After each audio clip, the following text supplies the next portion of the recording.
And we are going to move right along into our financial instruments, insurance, and support segment. This will be moderated by Roman Dubčak, Deputy Chair of CIBC Capital Markets. And the members of the panel will be Todd Winterholt, Senior Vice President, Export Development Canada, and Speaker from European Bank for Reconstruction and Development. Artem Shevalev, Alternate Board Director, European Bank for Reconstruction and Development. Elena Voloshina, Head of the International Finance Corporation of Ukraine. And Roman Matkiewski, Director, Energy and Infrastructure, Black Sea Trade and Development Bank.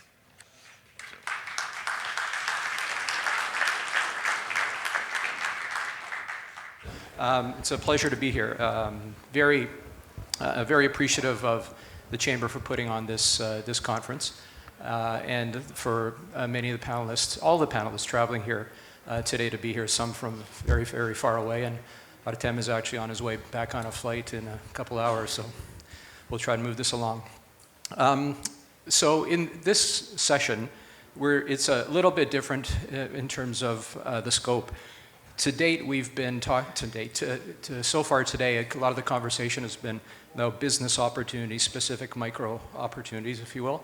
A lot of what we're going to be focusing on today is attracting capital, big capital, to Ukraine for the rebuilding of Ukraine. As Mayor Satavi mentioned, part two of the challenge is not just winning the battle, so to speak, physically, but also to kind of rebuild Ukraine and to attract the dollars. And so the group we have assembled here, we've got from the local EDC, Export Development Corporation, Todd Winterholt, Senior Vice President at Export Development, Artem Shevalev, the Alternate Board Director at the European Bank for Reconstruction and Development, the EBRD, Roman Matkiewski, Director, Energy Infrastructure at the Black Sea Trade Energy and Infrastructure, rather, at the Black Sea Trade and Development Bank, and Elena Voloshina, Head of the IFC, the International Finance Corporation in Ukraine, and CEO of the CEO Club.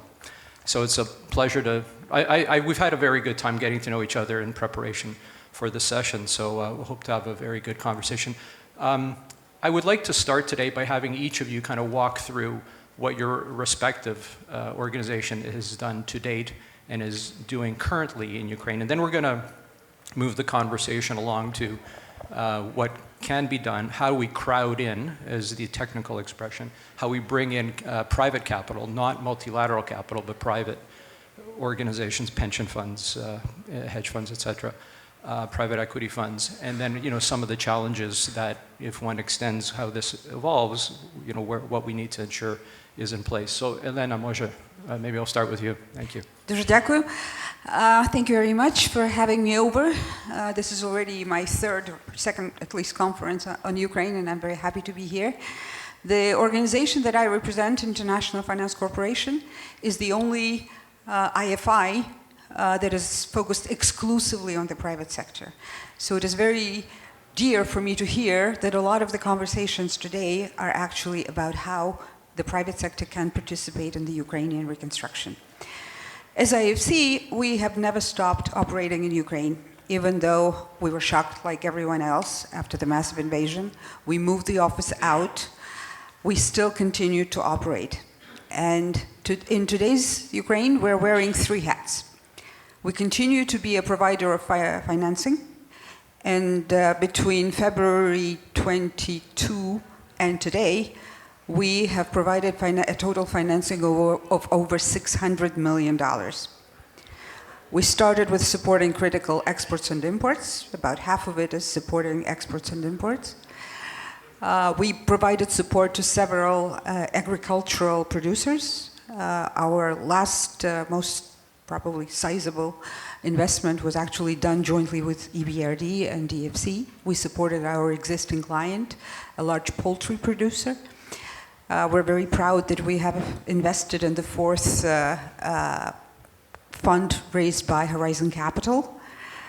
We've been in the second and the third fund, and we continue to support that fund. And last but not least, we provided support to several financial institutions so that they could then on land and provide financing to smaller and medium-sized companies. Our second hat is we are an enabler of investment because our resources and EBRD's and DFC's and BSGDB's resources would not be enough. So as a development institution, what we're trying to do is to make sure that the private capital comes in. We have a role of being strategic advisor to the government of Ukraine in structuring PPP transactions, as well as finding other ways and instruments how the private capital can come in. And we already started working on the particular investment, structuring a transaction in the port sector. Again, jointly with EBRD, we're advising the government of Ukraine on putting together a concession of Chernamorsk port. There are actually 2 concessions, but these are minor details. And last but not least, we have a third hat, which is to provide analytical and advisory support to the government and to the private sector. And most of that work is concentrated in agriculture, which is traditionally the very important sector for Ukraine. We're doing a lot of work in the financial sector space, and we're entering housing. We already did some work in providing housing to IDPs, and we're going to be looking at the sector holistically. And we also recently, 2 weeks ago, we launched a report that talks about how the private sector can contribute to rebuilding Ukraine better. But I think I'm going to talk about the report at a later stage. Artem? Well, EBRD has been the largest institutional investor in Ukraine before the big war started.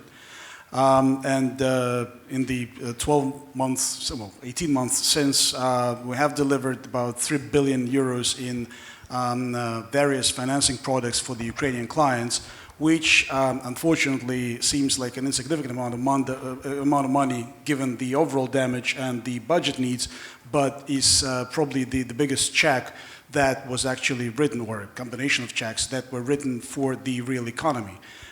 Within this 3 billion, there has been a major component of supporting, similarly to IFC, supporting critical exports and imports, but quite importantly, we've also supported Ukrenergo, which is the Ukrainian national energy company. Basically, as soon as the Russians started bombing the infrastructure in October last year, EBRD within about, I think, 4 weeks delivered a 300 million facility, which is the speed of deployment unseen at an IFI. And again, we try to maintain that. The biggest question is, of course, what do we do going forward? Because we have been focusing in this last 18 months on emergency support. We were dealing either with loans to clients that are engaged in emergency sectors, as I said, as an Ukrenergo, the national grid champion, or Naftogaz, which is the national oil and gas company, or if it was a private sector, it was mostly liquidity support, because again, that was super critical to make sure that largest Ukrainian corporates can pay their salaries, can pay their suppliers, can continue to function.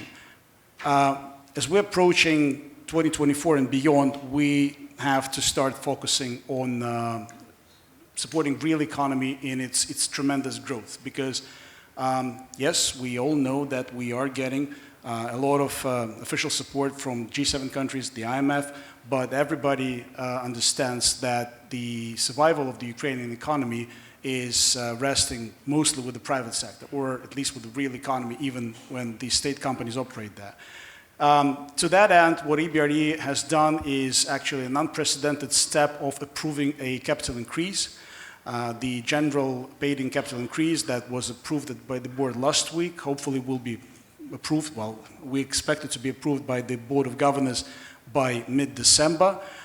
It will be only the second paid-in capital increase that the bank is doing since 1996. So just to give you an idea of the kind of historical nature of this decision. Again, we are talking about a relatively insignificant number of 4 billion, but with our capacity to leverage, we're hoping that will allow us to increase our exposure in Ukraine 2 to 3 times on an annual basis. So hopefully we'll be doing 2.5 to 3 billion a year from 2024 and beyond. It's not an easy task. The war is ongoing, and we need to look at how we can actually deploy these funds even whilst the war is happening? I'll leave the answer to that question probably to the next section. Good. Thank you. Roman. Yes, good afternoon. It's a pleasure to be here. Thank you to the organizers for the invitation and look forward to speaking with everyone. Actually, back in my hometown, where I haven't lived for a long time. Yeah, the Black Sea Trade and Development Bank is a smaller regional development bank, also focused Ukraine, one of our larger countries. So since, well, in the history of this institution, we've done about €1 billion worth of investment in Ukraine alone, and we continue to invest. Even throughout since 2014, we had clients that had challenges, confiscated assets and so forth. We have similar issues now. Those are the first and foremost issues you're trying to deal with is your existing clients and helping them as much as possible. And that's what we had focused on. Similarly, looking to support, primarily private sector. And I think there's a lot of, the challenge will be is how to engage not just small private sector, but institutional capital. If we're going to be going from millions to billions to almost $1 trillion of needs, because all the support so far, there's been some private sector support, but all the support that has gone to Ukraine so far, it's been humanitarian, budgetary support, and military. It is not as much in terms of private sector, which is, investment support, which is going to be needed, and it's going to be engaging the private sector in how to get that. Thank you. Thanks, Roman. And Todd. Great, thanks, Roman. Good afternoon, everyone. Also delighted to be here and to be back at the second version of the conference. Export Development Canada, as many of you I think know, is Canada's official export credit agency.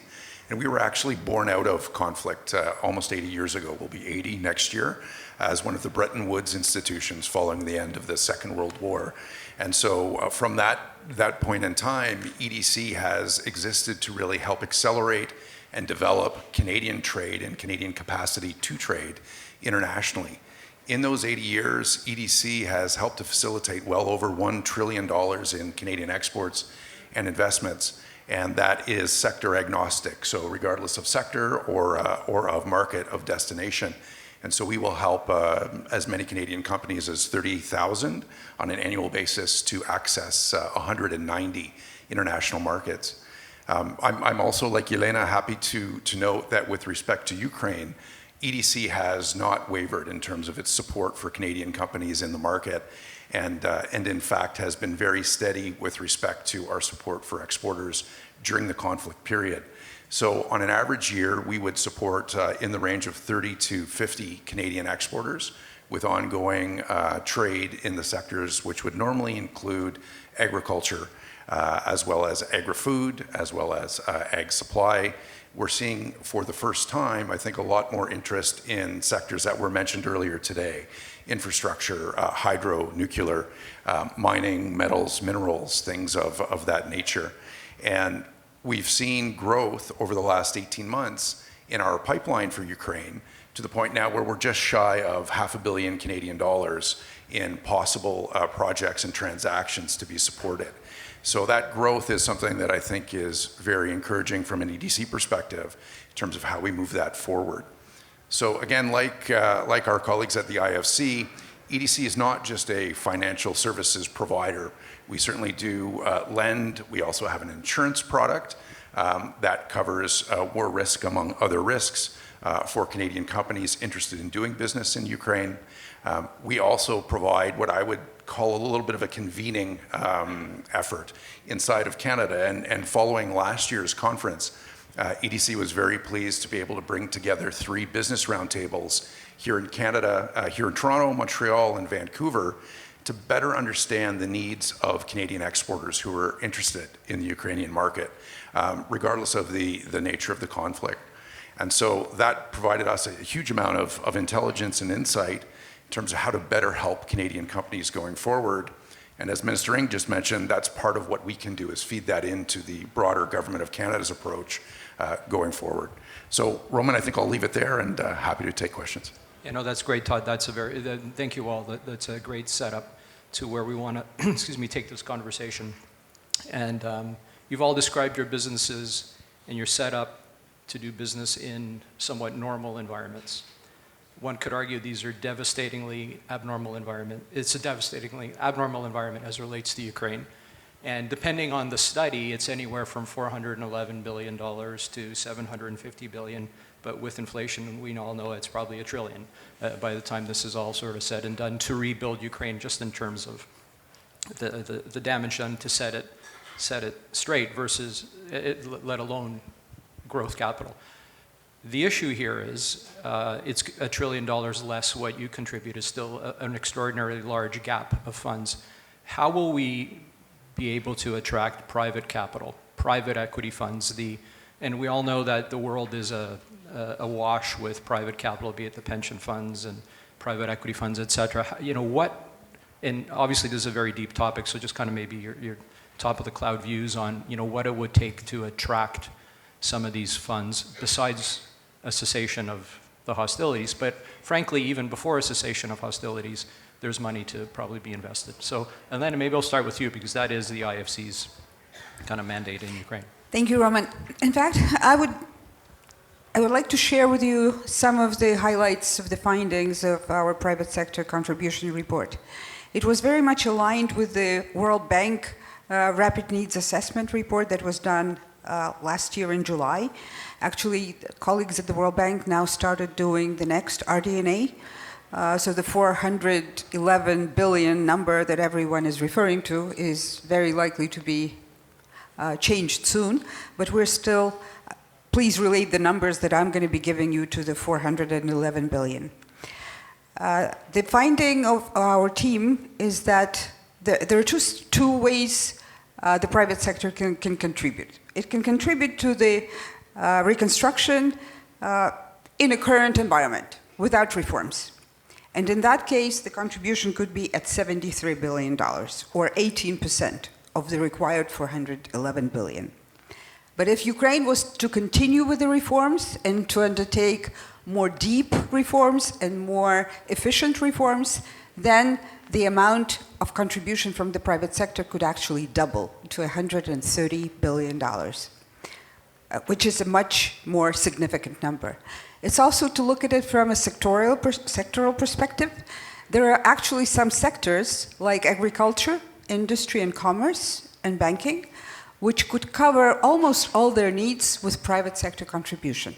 Agriculture could be covered 80%, industry and commerce about 60%, and banking sector around the same amount. There is a second group of sectors where the reforms are much needed, and with those reforms, the amounts could increase significantly.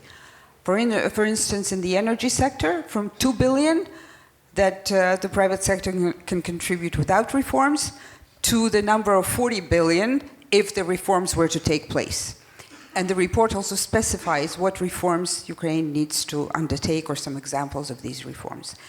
And then there is a third group of sectors, usually social sectors like education and healthcare, where the contribution of the private sector so far has been very, very little, because there has been very little reforms in those sectors. So with these sectors, what we would like to suggest is to start with the pilots and at the same time continue with the reforms. And that would allow the private sector to contribute. The second thing I wanted to say is that there needs to be mechanisms, and there are certain things on the table that is being discussed. There is a lot of work going into trying to develop war insurance products. We're still not there. There is very little pilot examples that are happening, but what is needed is probably a much more massive and partnership to work on that product. There's everyone knows about the BlackRock initiative of trying to put together a vehicle for the private capital to come into the Ukrainian rebuild. All of that work is ongoing. We still don't have a full set of solutions, but we're working on it, and I'm sure colleagues are going to contribute as well. Sure, thank you. Artem, maybe. You. Well, it's a very multifaceted question, and I'll try to focus on some of the key points. Point number one is about the timing. And I think it's high time that we actually shift the narrative, because I find it surprising how much our international partners are focused on the concept of post-war reconstruction. And I think we have to finish that. We're in a very difficult war. It's a civilizational war. I'm sorry, I know it sounds pathetic, but it is. I mean, many people call it the last post-colonial, the anti-colonial war in Europe.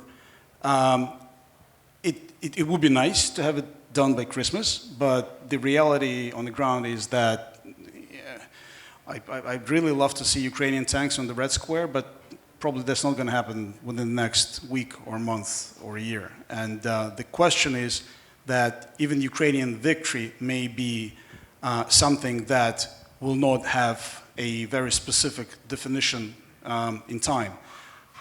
At the same time, as I've mentioned, we must restart the economy and boost the economy as soon as possible. So the reconstruction has to start today. Well, it should have started yesterday. The point is that with the decisions like, again, EBRD's increase in capital, we are enabling ourselves to finance more projects in Ukraine, regardless of the situation on the ground. I think it's absolutely critical that bilateral institutions like EDC, other multilaterals like IFC, are also kind of shift to this new narrative. It's critical to support private sector businesses doing business in Ukraine now. There are so many private sector companies here in this room, and you do have projects. You do deliver them already, or you have them in your pipelines and you plan to deliver them within weeks or months, not in 3 years' time. And I think it's critical that we accept that. That will, of course, put an extra emphasis on the issue of war insurance and how we deal with that, but let's address this in a second. On the reform progress, and something that Elena mentioned, and it is vitally important, but again, let me try and slightly shift the narrative there. We are talking about, quite often we're talking about the reforms, particularly in the international fora like this, as something that is being delivered onto the Ukrainians just because it's an ultimate idea developed elsewhere. No, this is something that Ukrainians want themselves. This is something that the Ukrainians are fighting for, and ultimately this is basically something that our boys and girls are dying for today, because that's the desire to live by these new rules, and this is something that Russia does not want us to have. So we are doing that part. And actually, private sector investment is a critical element, is a critical driver for such a change. Many of these reforms, many of these changes, they will not happen just because the IMF, the IFC, the EBRD came to Kiev and pushed the government to do that. Government is doing that anyway. Sometimes we do help, but it's the private sector that has to be there to prop up these efforts. It's the big guns, the big investors, Canadian investors, American investors, European investors going into Ukraine and saying, we want to do that, but we need to change the rules of the game if that's required. Again, it is a chicken and egg, but that's where we will be looking at the likes of EBRD, at the likes of EDC, DFC, others, to basically create this nurturing, supportive environment for the private sector to come in Ukraine and help the private sector also change the rules of the game. And finally, about the numbers.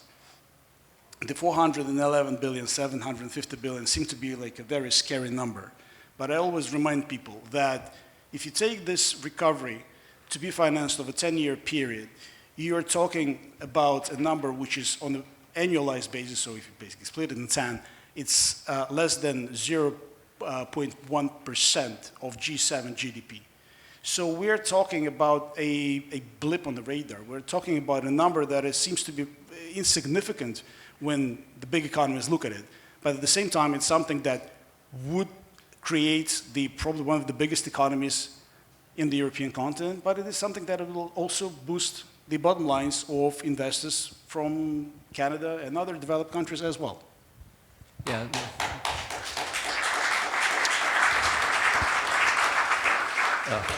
Clearly well said, Jaakko. And lots to unpack. I've got the third question coming up based on what you said there. But Roman, maybe your perspective. Yeah, thank you, Roman. I think, Artem, you're very right. You have to change the narrative somewhat. And now's the time to sort of get pilot projects, things like that, looking at that underway. But then, multilaterals can do their part in terms of, initiating or starting some of these projects. I think the question is going to be, how do you get the private capital, the institutional capital? Because that's the big chunk where a lot of the money is as we all know. And it's about, I know in the MDB and the infrastructure side, we're always talking about getting in from billions to trillions. Okay, here we're trying to get to a trillion. And it's about developing perhaps investable platforms that are tailored to specific sector of, sector or groups of investors. So you develop, the type of pipeline, platform of projects that could be investable by a certain group of investors, because not all investors have the same needs. So as you're doing projects, you have a pilot, and as you're doing PPP projects, which I have experience from, you do one, but then it's like you want it as a cookie cutter, so you can ramp up quickly. And this is what I think is really needed for development in Ukraine, building that sort of investable platform that once you get 1 or 2 projects done, you can do about 10 of these very quickly. Thank you. Thanks, Roman. And Todd, you and I both have Canadian business cards, but I'm asking you. Sure. From a Canadian perspective, because obviously we see the likes of Tim Gitzel and others doing business in Ukraine, what do you think will catalyze Canadian money to get involved? Yeah, thanks, Roman. Great question. And I would agree with colleagues that it is a question around timing. And I think we've been stuck a little bit on the Canadian side of the landscape, trying to understand the difference between rebuilding and reconstruction, and where is the right moment to take on incremental risk and really come into the Ukrainian market. And I would agree, I think the time is now. And so from just even listening to colleagues, kind of 3 maybe themes jump out, Roman, for me. The first is, I think we all each individually need to look at our own risk appetite. And does that need to change as a starting point? And so hearing Artem talk about recapitalization at EDC, we've looked at doubling our risk appetite with respect to Ukraine. And that's something we're working through the system today. You need to start with, my second theme, an illustration of what that could look like. And so a few folks have mentioned pilot projects. I think that's absolutely critical to help crystallize what it could be, what it could look like for the providers of private capital who are actually looking for something to point at and a straw man to understand, will that work? How can they improve it? What is the level of risk they'll need to take to go forward? And then the third theme from my perspective is really about partnership. I think over the course of the last 20-ish months, many of us have had countless conversations, and they are often still bilateral conversations, or they're unidirectional. And so it's around, how do we take what the IFIs, the MDBs, the regional development banks can do, the ECAs, along with the providers of private capital, and figure out a way to kind of prime the pump and get it started. Because again, I think with that illustration of what can work, we'll see that really turn the corner. Great, thanks, Todd. I'm going to allow for questions from the floor after this question. So if you've got something, there are microphones on either side of the room. But the follow-on question out of 10, maybe I'll start with you, is insurance. Obviously, key to investing is risk management. Clearly, the risks in this situation are unique. How would one address going about rolling this out? Look, the sooner we are to today, the higher the risk, obviously, as things get resolved. So how would we start that? Answer number 1 is an actual immediate action. Seem to be stupidly trivial. We've had this conversation with colleagues in London last week, and it's about a very simple fact of people actually going to Ukraine, looking for projects, looking at projects. It's for many, it's impossible. Many international corporates and international organizations are not letting their people visit Ukraine. And if you look at the Foreign Office classification, Ukraine is now do not travel, whereas Israel is now all except essential travel.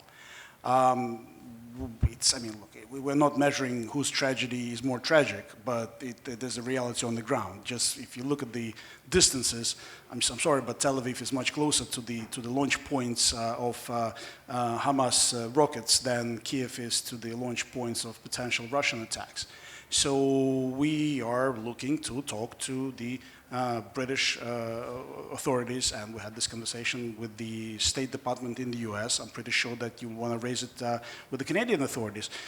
Shouldn't we slightly change the perspective and actually realize that most of Ukraine is absolutely safe, in the relative terms, but is safe for travel, and actually it is essential travels, because it's the experts and the investors should be going there and see what the life is like inside of Ukraine now. Which brings me to the second point, is again the lesson in geography. Ukraine is the biggest country by land size in Europe. It's way too far from the front lines to most of the Ukrainian towns. Yes, unfortunately, many of our towns are under daily bombardments. We're talking about Kharkiv, Dnipro, Odessa, Zaporizhia. It is indeed tragic. Some of these areas are actually very industrially developed areas, so potentially important destination for the investment. But at the same time, you have huge parts of the country which are relatively safe, which are ripe for investment now, and this is something that we should be supporting. Which brings me to the last and the technical point, the insurance coverage. That's a tough one. Yes, we so far have failed to develop a comprehensive instrument to cover capital investments.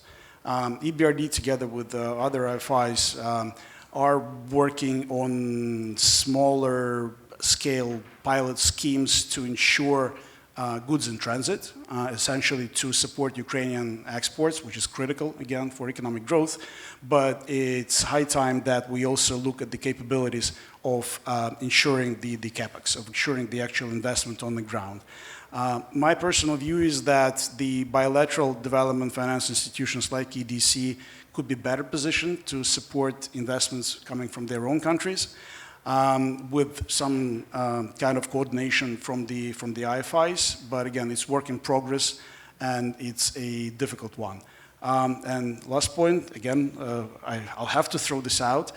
It's the Russian assets. I mean, we know that there is a substantial portfolio of Russian assets that have been frozen globally. I understand, and I'm not a lawyer, I understand that it's a difficult legal question to try and channel these funds specifically to finance Ukraine reconstruction, but personally I don't see how these funds could not be used as a backstop for a Russian damage. I mean, if a Russian rocket blows up your investment in Ukraine, it's only natural that Russian assets pay for the damage. Again, this is something that probably should be looked at. Lots to unpack there. Elena, if there's anything you wanted to add to that? I would just add that there are a number of people in this room that have already invested and that actually have some investment plans going forward. Some Ukrainian businesses that I can see, some of my clients. There are also some Canadian businesses that have already invested. So my recommendation would be to go and talk to them about the possibility of doing business in Ukraine. I'm not going to ask you to sign the bill today. But in fact, we all know that every project needs some time for preparation. Different for different size, different for different sectors. So at least I would encourage you to start preparing projects, talking to us, talking to your expert credit agency. We are here to support you. We are here to help you to mitigate the risk as much as possible. And I agree this is going to be a partnership. So partnering with us, we'd be very happy to. Let's sit down, let's start working, let's start developing these projects, and hopefully let's start investing and finding ways to minimize the risk. When I say this, I'm talking not about the institutional investors, but rather for strategic investors, because I think for institutional investors there would need to be a bit of a different approach. They would need to be offered an instrument where they would understand the balance of their profit, of their risk and return. So far, there isn't such an instrument. But maybe that's something that needs to be developed. Thank you. No, I agree. Are there any questions in the audience? If not, I thought, Todd, I might flip it to you, and we talked a bit about this earlier, about the non-credit risks of doing business in Ukraine. People have touched on it, through the conversations today, but, maybe some view there as to how, you represent EDC, but other multilateral funding organizations, and then funds themselves, professional investors, if you will, versus entrepreneurs. How would they approach this? Yeah, sure, Roman. And maybe if you permit me, I'll jump in on that previous question just quickly. Go ahead. Quickly as well. Yeah, I think when we look at the requests we get at EDC year-on-year basis, as I mentioned earlier, we would see somewhere around 50 Canadian companies look to actively export into Ukraine, and as well as 50 Ukrainian buyers look to help mitigate some of the risk of the transaction. And so that is a key element of what EDC can do for Canadian exporters as well as the Ukrainian buyers, is to offer credits insurance, which includes war risk elements. So for individual transactions and exports, that is absolutely covered by what EDC does. I think the bigger question is around the investment piece, and how do we again partner together to deliver something that can help support and mitigate some of the risk for investment. Maybe I'll segue then into your last question, Roman, with respect to non-credit risks. And so again, I touched on earlier around EDC looking at how we can expand our risk appetite with respect to credit risk. I think the area that's more complicated is non-credit risk. At the end of the day, EDC as a Crown corporation and a key part of the federal government family here has very strict rules that we need to abide by with respect to non-credit risks. Things around anti-corruption, things of that nature, environment, social, and governance, that are absolutely critical for EDC as part of the Canadian government to ensure that all Canadian companies abide by the standards that have been established here in Canada. And so what we've seen, again, I come back to that partnership concept again, is the ability to actually engage with our colleagues at EBRD, to engage with Canadian companies who are on the ground already in Ukraine, and really leverage the knowledge that they have around Ukrainian buyers, around their experience. The fact that EBRD had over 100 staff on the ground in Ukraine is a huge asset and help to EDC and our staff who are responsible for Ukraine based out of London. And so again, it is around the ability to leverage the partnerships that are there in place to really better understand not only the individual transaction, but the overall environment. And I think we heard also, maybe last point, a little bit from a number of earlier speakers around the efforts of the government of Ukraine to also help restructure some of the critical elements of their ESG programming to, again, make it easier for international investors to enter the market and to really mitigate the non-credit risk. Great, thanks, Todd. Roman, I think you participate on club deals as well. Like, how do you work through these non-credit risks in Ukraine? It's about knowing your partners. I mean, first and foremost, it comes back to people. And I know a lot of things we've done, we've always worked with existing clients as a first step, but then, you build, from that, you build other relationships. And it's about building that personal trust. I mean, having worked in the private sector a lot, as well as in the MDB world, first and foremost, it comes back to personal trust of the people you're working with, and that you're entrusting that are going to do what you need to do on the local side, be it, enacting legislation or so forth, but actually taking care of your assets while they're actually there and you're sort of going back and forth. So I would say it's a lot of focus on the people and getting to know them, get to know them. And then invest some time into that and push it forward. Artem, any? Maybe views? a very brief one and very specific one. Let's not forget about privatizations. I know that this is not a very popular topic during the wartime, but Ukrainian economy, unfortunately, is still rather dominated by the presence of the state in various sectors of the economy. Having said that, a major shift has happened in the last probably 3 to 4 years when it comes to corporate governance, and again, talking about non-credit risk. We have really went through a major cleanup in large parts of the public sector of the economy. I know some of the Ukrainian colleagues in the room will probably be sarcastically smiling, but again, if you are honest to yourselves and you remember how it's been 10 years ago or even 7 years ago, the difference is there. And many of these public sector companies, the state-owned enterprises, are actually a very lucrative privatization target. And this is something to be thinking about now.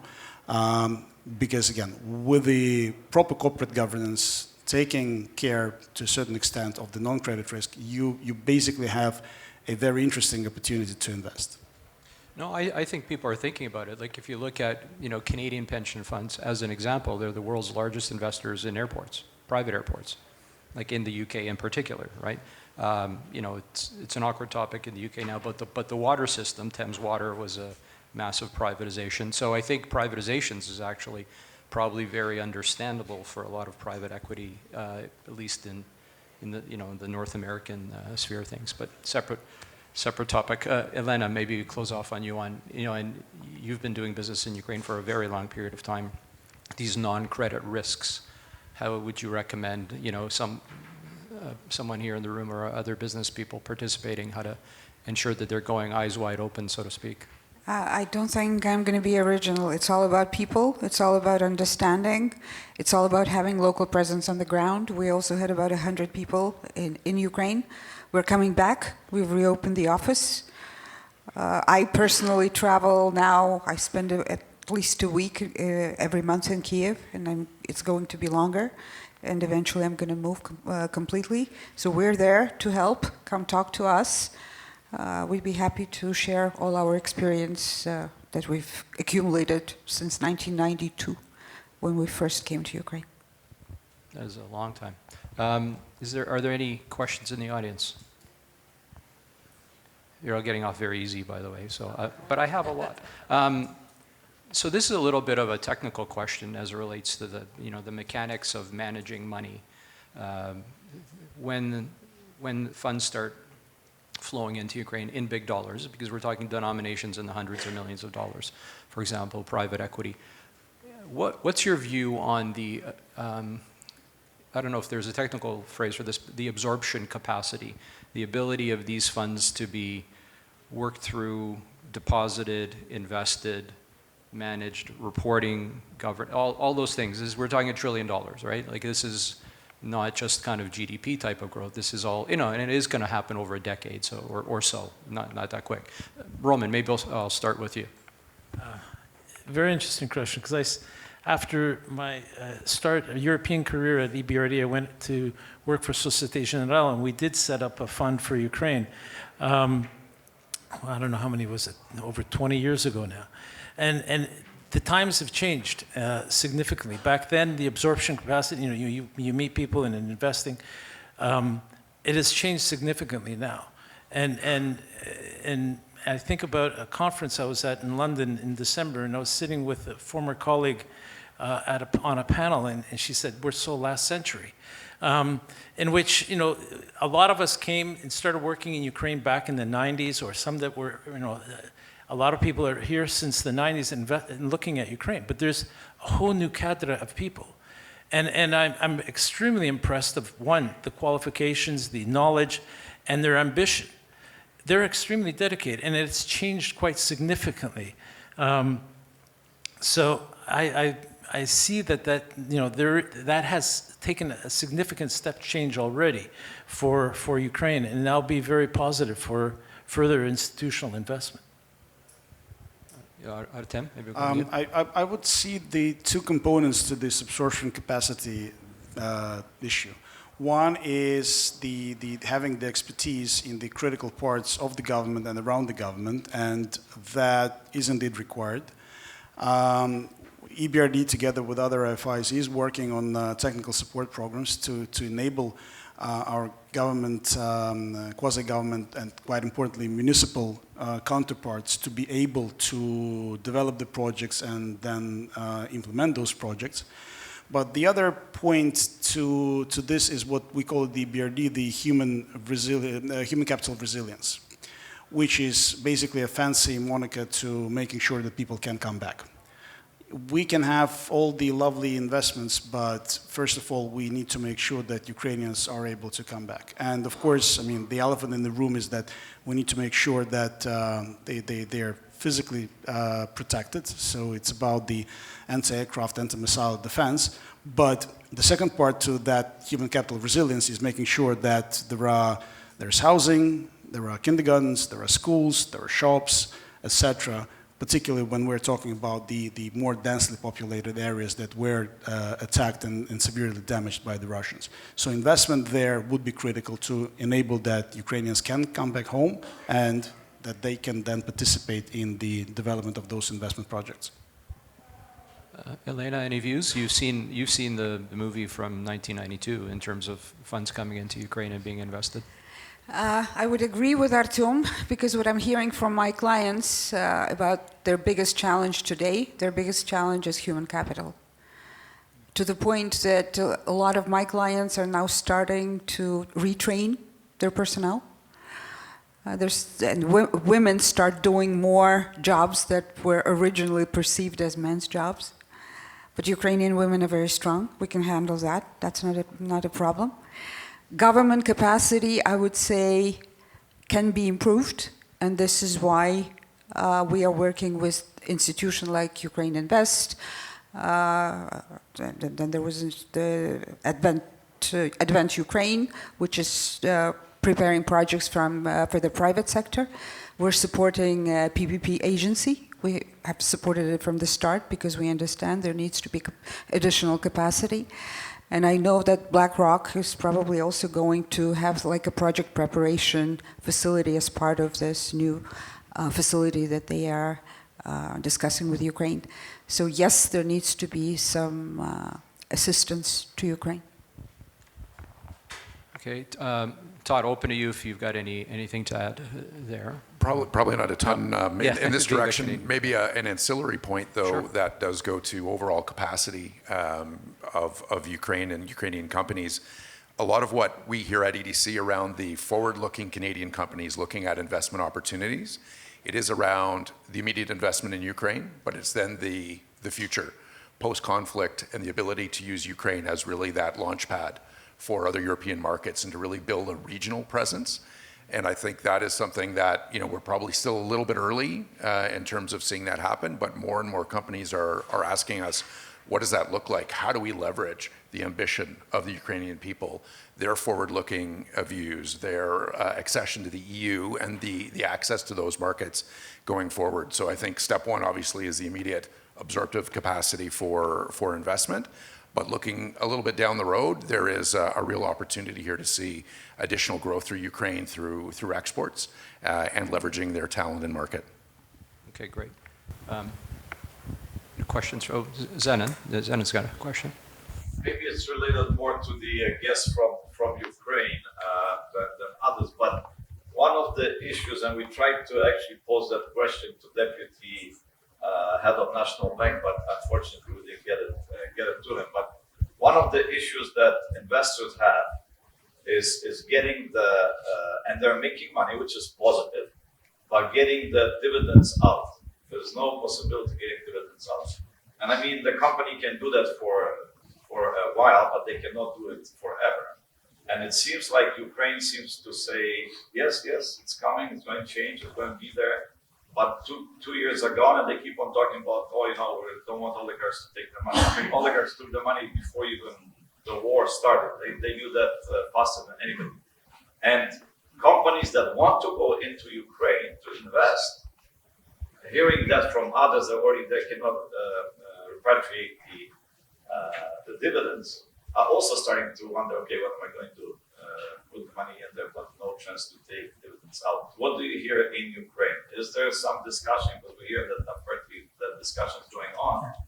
But I would like to hear how quickly it's going to change. Thank you. I'll start on something because it touches a point relative to one of our portfolio companies, in which, okay, the laws have to change, and I think we have to talk to the government and the NBU really about, capital controls and so forth. But I'll give you an example that I thought was quite an innovative example. We have a client in Ukraine. It's a solar park. They were in the Mykolaiv region in occupied territories. So all of a sudden everything stopped.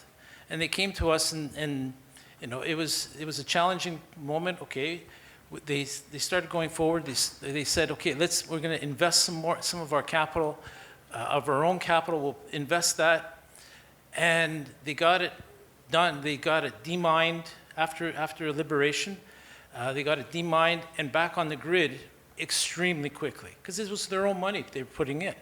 And then what they said, energy prices was beneficial. The energy prices went through the roof, but they all of a sudden started having a lot of capital. And they said, well, I can't dividend myself. I can't take the money out any other way, but I can prepay loans to multilaterals and other banks. So the NBU allows you to do that, and they said, okay, why don't we prepay the loan? All of a sudden, in other words, their share of that investment becomes larger because they don't owe the banks any more money. And I thought it was quite innovative for entrepreneurial Ukrainians to do that. Artem? Just maybe a very short answer. It will happen. It will happen probably rather soon. I'm not privy to any specific discussions, but as you can imagine, this is something that IMF is taking very seriously because it will affect the overall situation in the country. But again, having been in the Ministry of Finance in difficult days in 2015, look, there are good reasons why this has happened. I know with the BRD, we're having these conversations with our client companies there. It's something that does affect them. Some of them do find creative solutions, as Roman just mentioned. But I wouldn't blow this out of proportion. It's not a systemic position that the government introduced capital controls which will never change. It's more of a tactical move that was kind of delivered to stabilize the currency. I do believe this is something that will be sorted out, let's say, definitely within the scope of any major investment decision. Last comment? No? Okay, that's fine. Thank you. Marek Godin, European Club of Canada.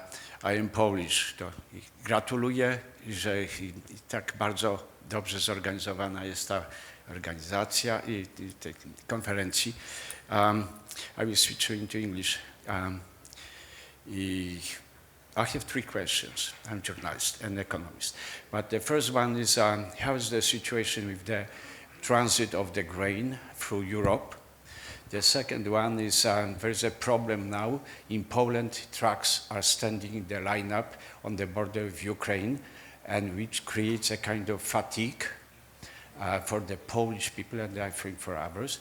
But also, this war is a little bit, it's like the Third World War, but it has a global issue because of the Israel and Gaza problem now.